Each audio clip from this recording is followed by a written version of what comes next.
To address the emerging fervor for domestic tourism, Honorable Speaker, sir, projects for port connectivity, tourism infrastructure, and amenities will be taken up on our islands, including Lakshadweep.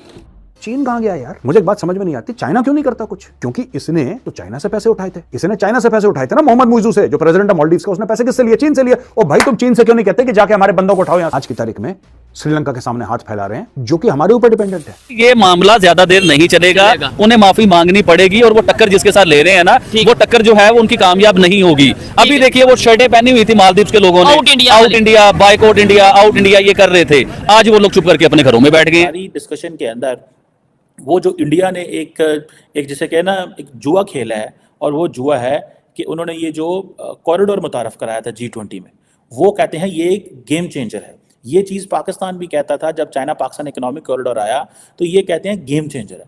Nirmala साहिबा कहती हैं this is a strategic game changer, और वो कह रहे हैं कि billions of dollars जो हैं वो आएंगे टू काउंटर चाइना।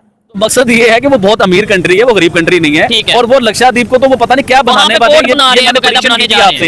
ये भी मैंने आपको पिटीशन की थी कि देखने वाले हैं। मैं एक रिक्वेस्ट करना चाहूंगा कि आबिद भाई से एक बात कहते हैं, ये जैकेट मुझे बहुत पसंद है। ये जैकेट मुझे कहीं भी किसी भी तरीके से गिफ्ट करवाइए, आप सबकी मेहरबानी है, थैंक यू। ये वीडियो में आ रहा था। जय दोस्तों, जय श्री राम। तो भाई इस बार बजट में बड़ी रोचक तथ्य निकल के आए हैं। हमारा लक्षद्वीप, उसको भाई 11.11 लाख करोड़ रुपए घरेलू जो टूरिज्म है उसको प्रमोट करने के लिए इस बार भारत सरकार के द्वारा लगाए जा रहे हैं। और उससे भी ज्यादा आश्चर्य की बात यह है भाई कि मालदीव को भी भाई 22% की कटौती के साथ 600 करोड़ रुपए मालदीव को भी भारत सरकार ने दिए हैं। और श्रीलंका को इस बार मालदीव से भी ज्यादा पैसे भारत सरकार ने दिए हैं बजट में। आप लोग कह रहे हैं, वीडियो को लाइक जरूर करें, वीडियो शुरू करते हैं, उसके बाद बात करेंगे। अगर नहीं पैसा है मालदीव्स के पास, वो अस्पताल बनाने के लिए क्यों नहीं बनाया अस्पताल? 300 बेड का जो सबसे बड़ा अस्पताल है मालदीव्स में, 300 बेड का, उसका नाम क्या है?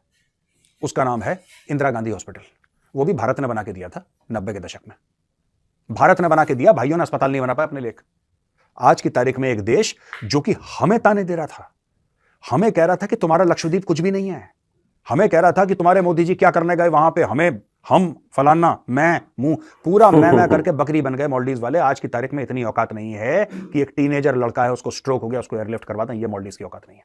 अभी देखिए मैं एक और खबर देख रहा था रिसेंटली, अभी की नई बात बता रहा हूं कि इंडिया की वजीर खारजा जो हैं, वजीर खजाना जो हैं, उन्होंने अपना बजट पेश किया।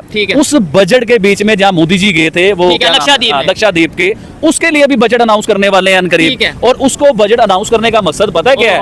हाय हाय हाय, ये जो मालदीव को डर था, देखिए हो सकता है इंडिया ने ये ना करना हो। उसमें एक चीज ये है कि भाई कमान से निकला तीर और जुबान से निकली बात दोबारा वापस नहीं आती। जैसे उन्होंने बात कर दी, अब लक्षद्वीप तो प्रमोट हो गया, वो उसके ऊपर प्रॉपर वर्क भी करेंगे, बजट भी अनाउंस करेंगे, ये सारा कुछ होगा। जो इनको मालदीव वालों को डर था ना कि मोदी जी उधर आए हैं, वो प्रमोट हो जाएगा, लोग हमारे यहाँ नहीं आएंगे, इधर आने लग जाएंगे, क्योंकि वो एक अमीर कंट्री है, वो जितना मर्जी पैसा लगा सकते हैं, उनकी आवाम बड़ी अमीर है, उनकी आवाम 10-10 रुपए दे तो अरबों में बात चली जाती है भाईजान। तो मकसद ये है कि वो बहुत अमीर कंट्री है, वो गरीब कंट्री नहीं है। और वो लक्षद्वीप को तो वो पता नहीं क्या बनाने वाले हैं। ये भी मैंने आपको पिटीशन की थी कि आने वाले वक्तों में लक्षद्वीप इस तरह होगा जिस तरह लोग दुबई जाते हैं एंजॉय करते हैं।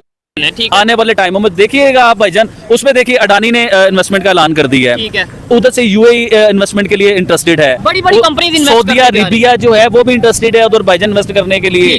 तो आने वाले टाइमों में देखिए ये तो होगी दूसरी कंट्री है। सिर्फ मोदी जी उधर ऐलान कर दें, या टाटा जी, हाँ टाटा जी की इन्वेस्टमेंट थी, तो अगर यही दो लोग ऐलान कर देना कि हमने मालदीव को, ये उसे स्विट्जरलैंड बना सकते हैं सर, लक्षद्वीप को, जी हाँ कुछ भी बना सकते हैं। ये डर था मालदीव को, अब वो डर जैनमन हो रहा है। अगर आप ऐसी बदतमीजी ना करते, देखिए सर, एक इलेक्टेड वजीर आजम जो अवाम के मुंतखब जो है ना नुमाइंदे हैं, जो अवाम करोड़ों वोटों के साथ जो है वो किसी 1 अरब 40 करोड़ के प्राइम मिनिस्टर हैं। हाँ, तो इतने बड़े प्राइम मिनिस्टर को, फिर दुनिया की सबसे बड़ी आबादी, उनकी हजारों एहसानात आपके ऊपर, और आप उनके साथ इस तरह की बदतमीजी कर रहे। सोचो तो सही कि आप लैंग्वेज क्या यूज कर रहे हो। और मैंने ये कह दिया है, शुएब चौधरी ने अपना थंबनेल ये बना दिया है कि मोदी जी एक ब्रांड है, उनके साथ आप ऐसी लैंग्वेज यूज ना करो। तो हमने क्या गलत कर दिया भाई? मुझे आप बता दो कि हमने क्या गलत कर दिया है। तो सच्चाई के साथ चलो, हमेशा सच के साथ। ये भाई वैसे साहब एक बड़ी डेवलपमेंट हमारे सामने इस वक्त आई है कि जिस वक्त इंडिया की तरफ से बजट पेश किया गया, शॉर्ट टर्म बजट, उसमें एक तो ये कि कुछ ऐसी कमाल की हैरत अंगेज डेवलपमेंट्स उनके सामने इकोनॉमी की नजर आ रही हैं जो उन्होंने तफसील से बयान की हैं। उनका कहना यह है कि 250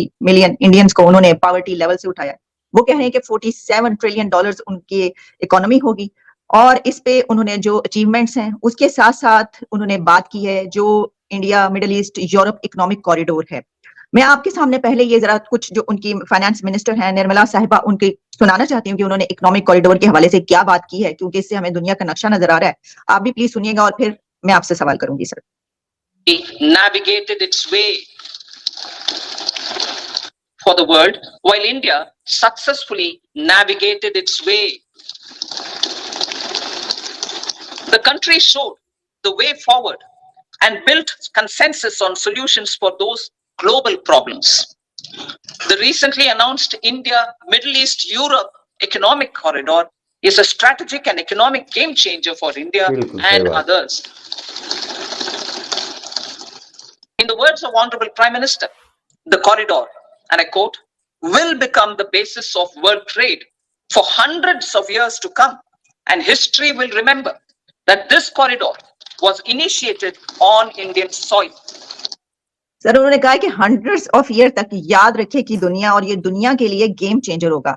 तो बैरिस्टर साहब, एक तरफ वो 250 मिलियन पीपल को पॉवर्टी लेवल से उठा रहे हैं, वहां पर गिलगित बल्तिस्तान में सस्ते आटे के लिए लाइनें लगी हुई हैं, वहां पर सी पैक कहां पर पहुंचा, आगे कहां तक पहुंचेगा, और यहाँ पर वो कह रहे हैं कि अब उनका जो इकोनॉमिक कॉरिडोर वो स्टार्ट किया वो दुनिया याद रखेगी, उसको दुनिया के लिए वर्ल्ड चेंजर होगा। तो सर क्या एक तरफ जो है एक बहुत बड़ी पावर इमर्ज कर रही है और उसी के साथ जो है वो एक मतलब जवाल किया था गहराइयां, कुछ समझ ही नहीं आ रही, इसका मतलब है कि ये ऐसे ही रहेगा क्या, या कुछ दूसरी तरफ भी बेहतरी आएगी सर? देखें जी, जो कुछ वो कह रहे हैं वो एक हकीकत है, वो कोई ड्रीम या कोई फिक्शन नहीं है। दुनिया की इकानमी जो टर्न ले रही है उसमें जिस तरीके से रीजनल और इंटरनेशनल अरेंजमेंट्स हो रही हैं, कॉरिडोर्स बन रहे हैं, नई शर्तबंदियां हो रही हैं, वो बिल्कुल। तो दोस्तों आप लोगों ने देखा, यानी कि देखिए भाई, जिस देश ने यानी कोहराम मचा हुआ जिस देश, उस देश को भी भारत सरकार ने पैसे दिए हैं, और देखिए 600 करोड़ रुपए भी उसको दिए हैं। अफगानिस्तान को 220 करोड़ रुपए दिए हैं इस बजट में। तो देखिए ये इतने पैसे ऐसे थोड़ी ना दे देते हैं। आप सोचेंगे भाई किसी देश को, पाकिस्तान को क्यों नहीं दिए? तो ये पैसे इसलिए दिए जाते हैं कि भाई हमारे देश से कोई भी वहां पर, यानी कि हमारा देश इन्वेस्टमेंट करा, यानी कि कुछ भी मैन्युफैक्चरिंग करा, यानी कि अफगानिस्तान में लगा ले भाई डैम बना रहा है। तो जो भारत था भाई, वो पहले जो ये मालदीव था उसमें देखे, आपको पता होगा कि भाई मालदीव के अंदर भारत की आर्मी रहती थी, यानी कि 70 से 90 तक जवान थे, ऑफिसर्स थे आर्मी के। तो इन्होंने बोला भाई यहाँ पर तो जरा भी नहीं रहनी चाहिए इंडियन आर्मी की। चीन ने भाई उंगली लगा दी थी ना। तो उसके बाद भाई जो मिर्जू था उसको चढ़गी चिंगारी, उसने भारतीय सेना को बाहर करने को वहां पर आउट इंडिया की मुहिम चला दी। उसके बाद भाई इंडिया आउट हो गया, और उसके बाद क्या था भाई, वो सारे ऑल आउट हो गए। तो अब देखिए फिर भी भारत ने इतना रहते हुए, सोचते हुए भी 600 करोड़ है जो इसको मिर्जू सरकार को दे दिए हैं। देखिए, और दूसरी तरफ अभी इतना मेडिकल क्राइसिस वहां पर आया हुआ है। वहां का सबसे बड़ा हॉस्पिटल है जो 300 बेड का, वो भी भाई इंदिरा गांधी हॉस्पिटल 1990 में भारत ने बना के दिया है।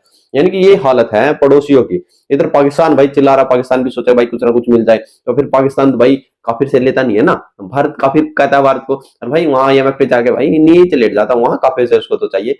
देखिए भारत ऐसा नहीं भाई, खुद अपने देश में विकास चल रहा है। भारत के जितने भी साइड में दो देश हैं जो यानी कि इकोनॉमिक स्ट्रक्चर जिनका लो है, उसको भी भारत साथ में लेकर चलता है। आप लोग क्या रिकमेंडेशन जरूर रखिए। जय जवान, जय श्री राम।